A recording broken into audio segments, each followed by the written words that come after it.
Well, hello and welcome back to the Conflict Skills Podcast. I'm your host, professional mediator, Simon Goode.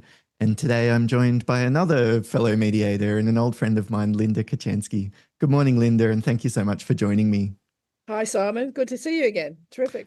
Well, Linda, we originally connected, I think, quite a few years ago when I was doing some coaching around some mediation courses that you were managing and coordinating at the time. I'm not sure if that's still your area of focus, or you might have a few different bits and pieces that you've added to your toolkit since then, or different areas of focus. For people who don't know you, could you give us a bit of an overview of your background and what you're focused on these days? Yeah, sure. I suppose I've been a mediator a very long time. I celebrating June this year will be 33 years. So I got involved in mediation when it was sort of on the cusp of becoming something in Australia. Right.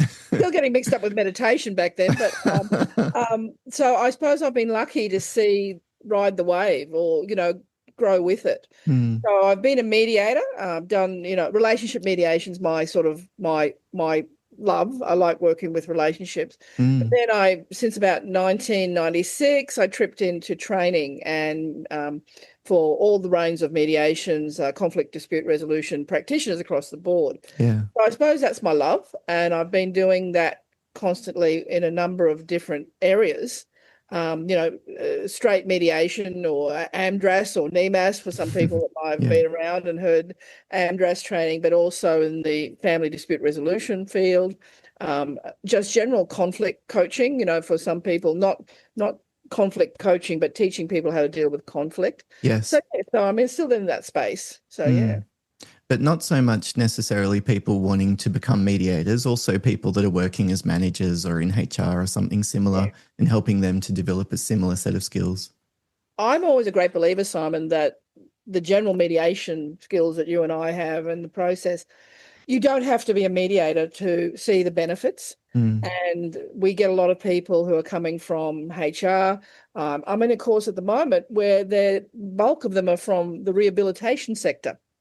And so they're working, and I don't know how many will become accredited mediators, but they're all saying, wow, this is going to change our way we have a conversation. This is the way we can deal with people who have trouble getting back to work. We can, put the worker with the company back together again. So it reinforces for me the importance of the skills, their life skills. Like facilitating conversations, de-escalation, those kind of areas? Yeah, exactly. A couple of people have just commented this week, wow, that's going to, just thinking about how we use our skills, our acknowledgement or reframing or summary, how that we know that can move people, but unless you think about it, you probably don't realize it can. And so for a lot of the people, so that's why I'm finding the people coming to mediation come from all walks of life. It's a bit cliched, isn't it? But it's true. They're coming from a lot of education, the teachers, HR, of course, have always been on the periphery. It sounds awful, but I am a lawyer in a previous life. The lawyers are outnumbered at the moment. Sort of. Is that right? Yeah, okay. They used to say 60-40 lawyers, but it's sort of swinging the other way. Well, when I was involved, it was very similar to that, I would guess. Yeah, right. Yeah, so, well, I think that's a good thing. I mean, the legal need it, but that just proves it can be across the dynamic. So really a diverse range of backgrounds. Are there particular personality characteristics that you think make people good mediators? Okay, I don't know about good mediators to begin with, but I think everyone that's attracted to mediation initially are problem solvers. And we say that because they come from that kind of, I think the people that make the most effective, I won't say best, effective mediators are the ones that are able to put that problem solver hat aside, but use the skills to assist the parties to be the problem solvers. Okay. So I think the other thing that makes good mediators are good communicators. And I think the ones that communicate well, people that communicate well, I think it's a natural progression to go. We do have some people on, in previous, training, there's always one or two that struggle with either communication because English may be their second or third language. And as I explained to them, don't worry, mediation's a new language for everybody. But there's also just people that are just introverts that find it difficult to deal with it. So I think being a good communicator or being a comfortable communicator is the core. And then we can layer that, we can put things on top of that. So. And having the solution-focused mindset's helpful, but isn't that an interesting dynamic that you're talking about, that you almost need to suspend your impulse to solve the problem and come up with a solution and, decide what the agreement should be as a mediator, because it's not your job to do that. You're really facilitating the parties to come up with an agreement that works for them. Yeah, I have an analogy that I talk about us being mediators is giving a guiding hand, not shoving someone in the back to get to the agreement. Right. Because it is a pathway. And I mean, and I also talk about that, if you're a lawyer, the lawyers see the goal and they try to get the people down there. If you're from a counseling background, here's something of interest and go down the rabbit hole. And so we are unique. We walk a unique path that we say, take our hand. We're not going to push you there, but we're going to guide you. But if you want to go off the path, we'll let you. But we know where we need to get. So analogy there that you try to get people thinking and, just a different mindset change to what they're. Yeah. I worked with a supervisor once that said, I'm directive about the process, but not about the outcomes. Like, I'll put the boundaries in place, like you're talking about the guide rails, but I won't necessarily decide the destination or the path and the steps that we're going to take, etc. Yeah, and that's the exciting thing, I think, as being a mediator, is no two cases are ever the same, even though you go, oh, well, the same content, blah, blah, blah. It's a human nature of where they want to get and how they get. But I love your point about not pushing them to an agreement. I always talk about outcomes. That's the beauty of mediation too. The outcomes can be so varied. Somebody who hasn't been in the same room as their ex-partner or whatever for the last 2 years, that could be a conversation they needed to have. We're not necessarily going to get an agreement, but that's the ability to have that conversation, I think, makes mediation unique. And I think that's a mindset change for a lot of people, because they want agreement, they want solutions, they want and that may not be necessarily what these parties need at this particular time. Yeah, I even come across it in marketing, like you don't talk about resolving conflict really, it's managing conflict or navigating conflict or surviving conflict.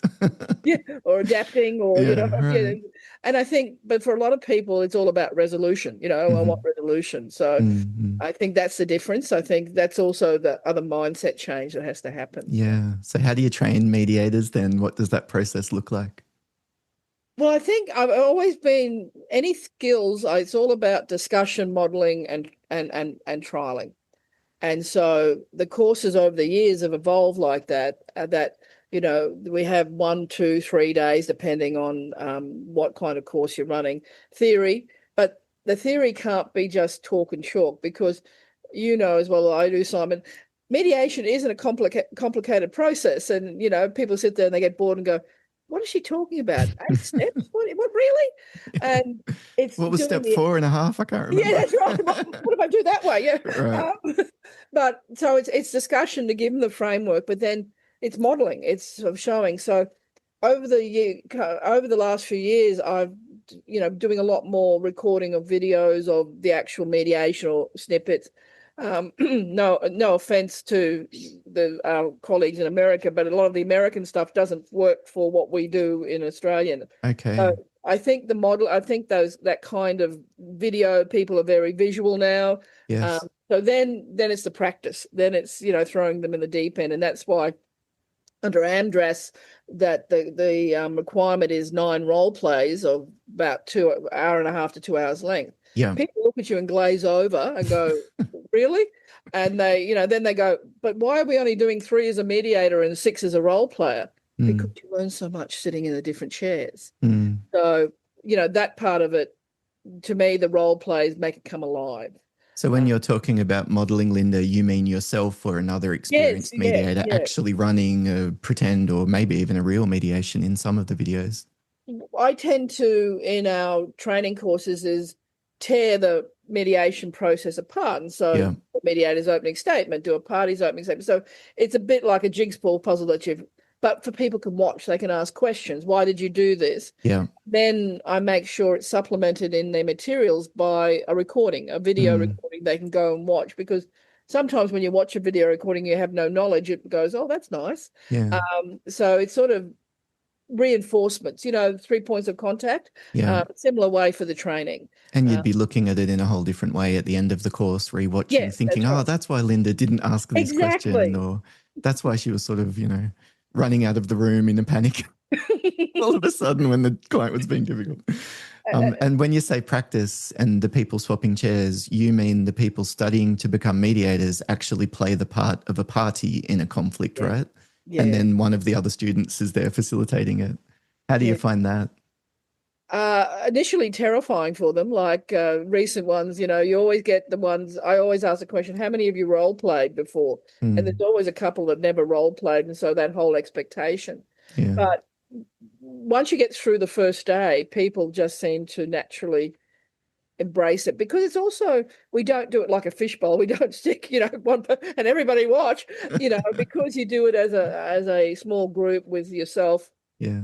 As a mediator, two of your colleagues who are in the same boat, and a coach, because it's just a nice little, it's a safe environment, and that's what we talk about. And they get more and more enjoying that. Some of them get really into it, and we joke about, we don't give out best Oscar awards for role playing and all that, but they do. You do learn a lot by sitting as a role player, because you hear the questions, you hear the interventions, and then if you feel moved, your parties in real life will probably feel moved. So you feel it, don't you, as a role player? Yeah. You really do. It's experiential. You get into the role even if you're not trying to sometimes. Like something will annoy you about what your ex-partner said, even though it's actually another student sitting across the room from you. They just sound like them, but yeah. and that's the beauty, I think, Simon, as you would know. Role plays are where I work at my number of organizations I train for.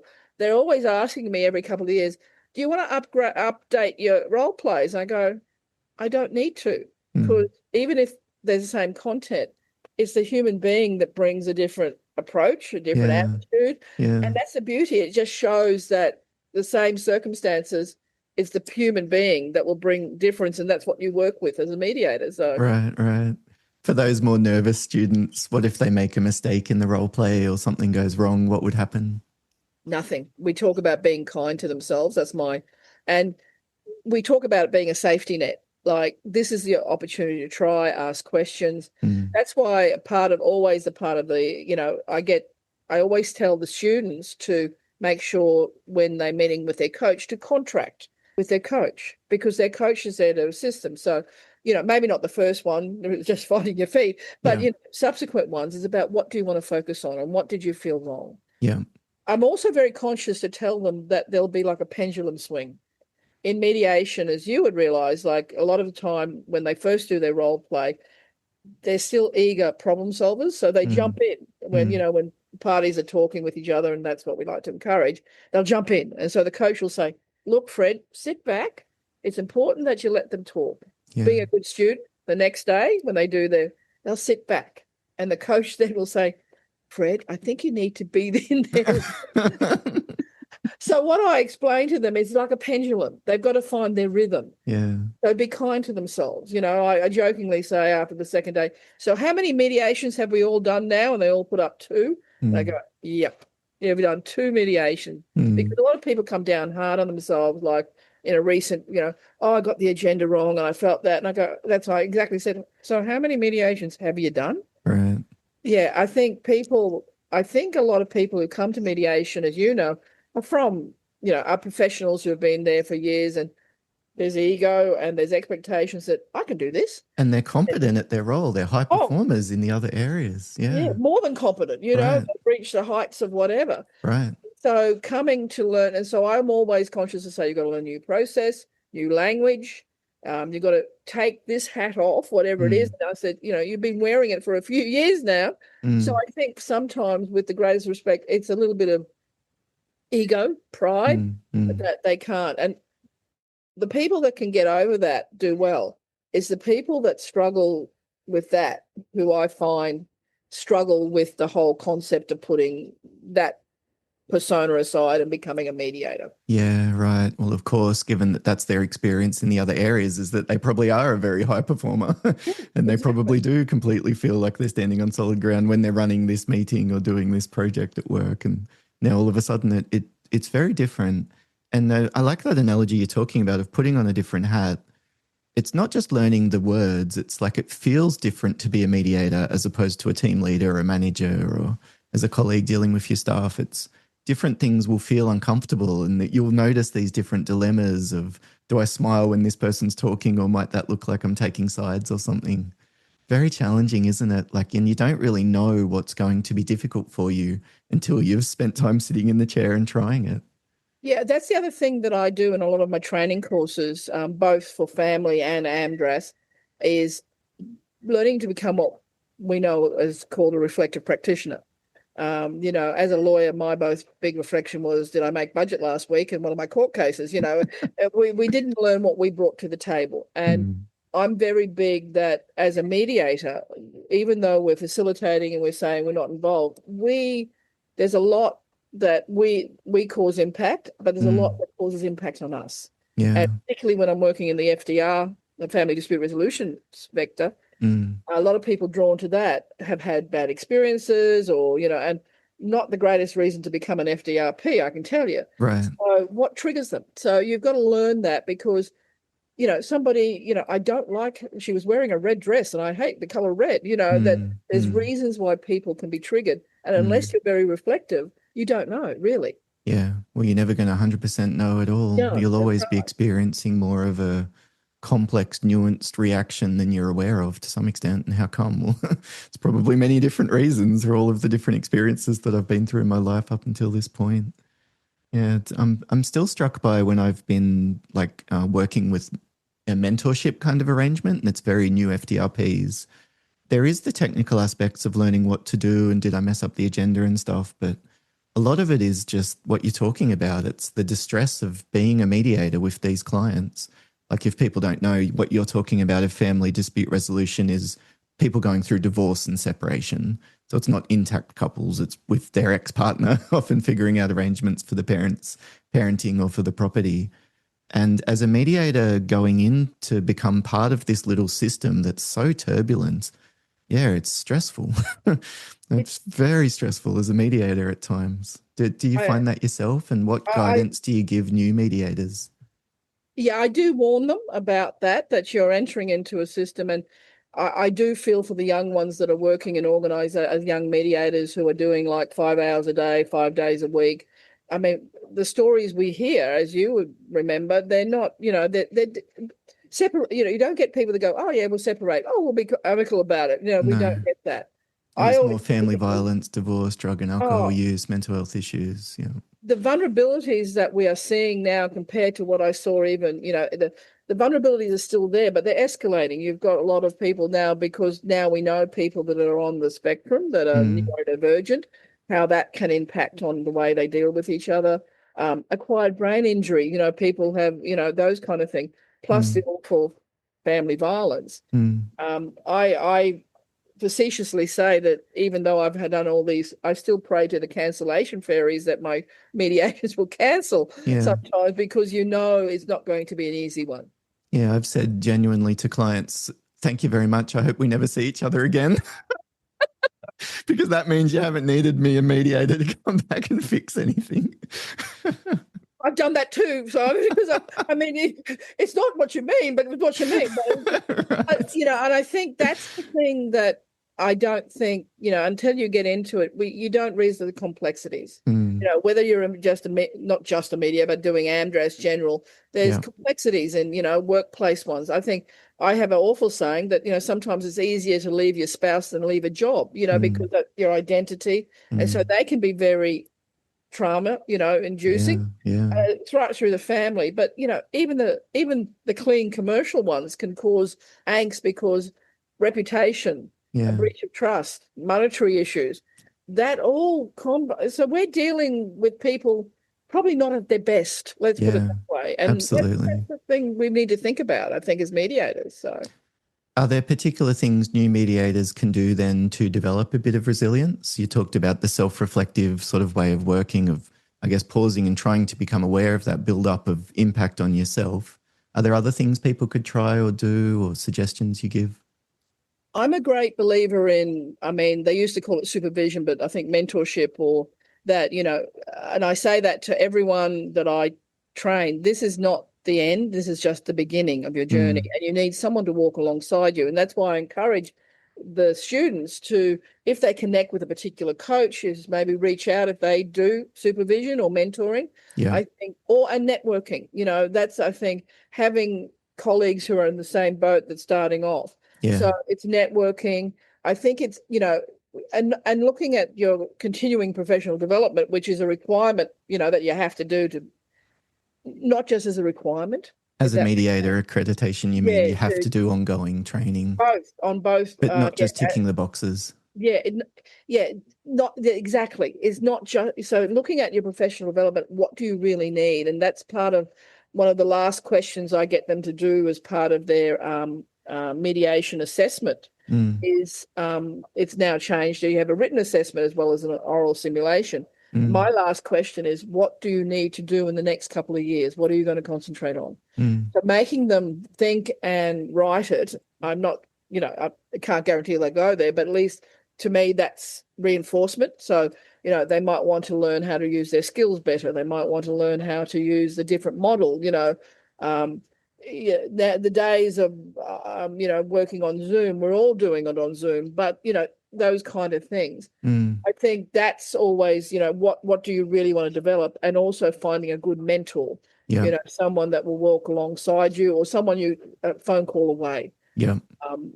I was lucky. I worked for an organisation, and whilst I was the only lawyer among 150 counsellors and social workers at the time, the beauty was if I walked out of a mediation, there was someone I could talk to. And I think solo mediators, and that's why I reinforce to students, it's really important to have a colleague or a mentor to be there for you, particularly a group of people you meet with, something like that. Yeah. I beg your pardon, what were you going to say, Linda, particularly? No, even now, if I've had a nasty mediation, I'll ring a colleague, say, have you got 10 minutes? Right. And I think we can't stop doing that, because otherwise we're not really continuing the evolution of being a good mediator. Anyway. For you, Linda, what is it about that 10-minute phone call that's helpful, do you think? I'm a talker, as you've picked up already, but it's just to verbalise it, and also then to be able to verbalise the questions. What could I have done differently? It may be enough to get affirming, or my colleague could say, "Oh, sounds like you did a job. I probably would have done that." And I went, "Aha." Yeah. So it's more that it's just to either affirm or to go, "Oh, now I know." Yes. Or gee, that's happened again. So getting patterns in my career and things like that. Yeah, right. So, you can't underestimate just reaching out and talking about it, because, I completely agree. And it's not just, I need an answer, like, Linda, what should I say? Or they've written me this email, should I write back? Like, there's the technical aspect of, I just want 10 minutes to ask someone something. But what you said about verbalizing it, it's true. When we choose the words to use to describe that situation, it's like it becomes finite or something. Whereas until then, if we're just sitting in our immediate reaction, it probably just feels uncomfortable or overwhelming or stressful, or I feel guilty or I'm worried, or whatever the thing is that I'm sitting there with. But it's all very vague. It's all very experiential. Whereas that process of just talking about it with someone, that's helpful in itself. And then just being heard, like listened to and understood, and someone saying, far out, that sounds really full on. Sometimes it's just so helpful, like, oh, thank you. Like, it was full on. And then you can go on with your day, right? Isn't it interesting? The benefit that comes, it's not necessarily the tangible technical advice, even though obviously that's at the surface level, what you might think that you're needing. And that comes back to being a reflective practitioner for me, I think. I mean, I love your point. Yeah, if you don't if I don't verbalize it, it just goes around and around in my head. It becomes bigger and bigger and bigger and bigger, and maybe catastrophize it when it doesn't need to be. If I say it, then I've said it. And if it's still a catastrophe, great, I'm talking about it. But, if it's not, it's because, you often you'll do something or ask a question, you'll see a response and you go, oh, and instead of laboring on that, it's what was the outcome? How did they feel? This was only a small piece of a bigger. Yeah, sure, you messed that up, but it doesn't sound like it's the end of the world. Yeah. And I keep saying they probably don't even give a hoot. They've gone on and I'm the one going, oh my goodness. So I think, but I don't think it's a bad thing. I think, I always say, if you feel like you've not got the nerves, or you don't feel, if you're going to ring it in, as they say, that's when to get out of the game as being a mediator. Right. It doesn't work. Yeah. It doesn't work. Just saying, okay, I'll do my agenda now, I'll do this. It doesn't work unless you are, invested in the sense that you're there, that you're present. Yeah, it's partly why it's so draining to do it then. I think you have to Exactly. actually be there present. You have to be switched on and listening. And then at the end of it, you're like, oh, I can't even feel like I can do another one. So as you're saying, those organizations with the very high KPI requirements of FaceTime, et cetera, with clients, yeah, it's challenging because not every mediation will affect you the same. You might have had a really tough one or a really easy one. And that thought of another 2 hours of working with a client's not going to be the same on Monday versus Tuesday or something. Very challenging, isn't it? Managing all of those ups and downs, even in practice. And I mean, a lot of private mediators do all day mediations, start it. And I never see the sense in that because I'm tired and your clients or the parties, really think after about 4 hours, people either will go, I will say anything to get out of this room, or I'm taking my jacket off and I'm not leaving till I get, so maybe it's by design. Yeah, in there and don't get the food in.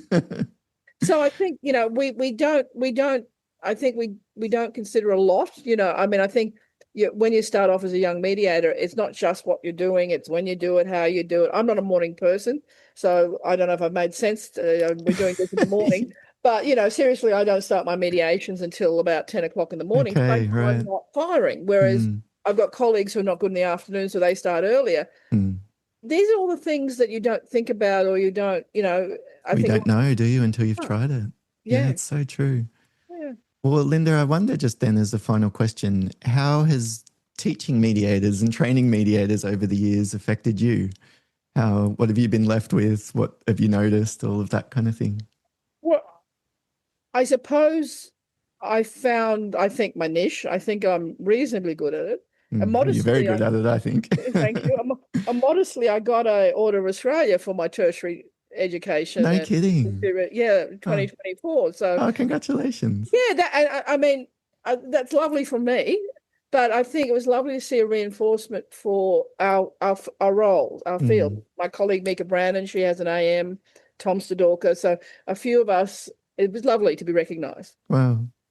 And the other thing I think for me was that working out how to give back, because learning so much from teaching is like how to give back. And that happened. I can plug a book here, can I? Yeah, sure, please. Mika Brandon, who you may know, she wrote Mediating with Family 4 editions, and then she asked me to write the 5th edition with her. And so I'm not a writer, I'm a talker, as we've said, but I think over all my training, the mediation, it was really good to sit down and articulate that. Yeah, right. I think probably, to answer your question very quickly, I think I've learned so much from teaching, not about myself, but also about where we're heading. I think I learned so much from the students. I learned so much from the sector where we're heading.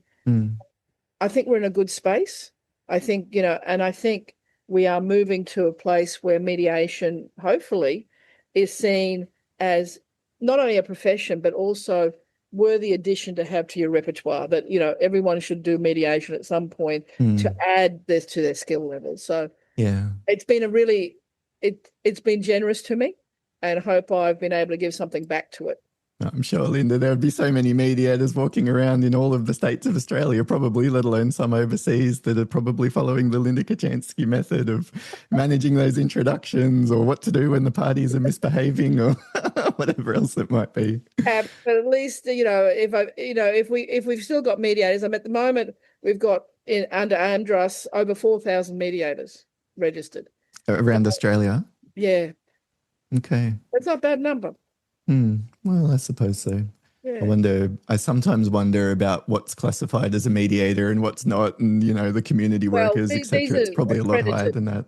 Yeah, right. So, yeah, I agree. There's still some people with shingles that we don't need. Anyway, we digress.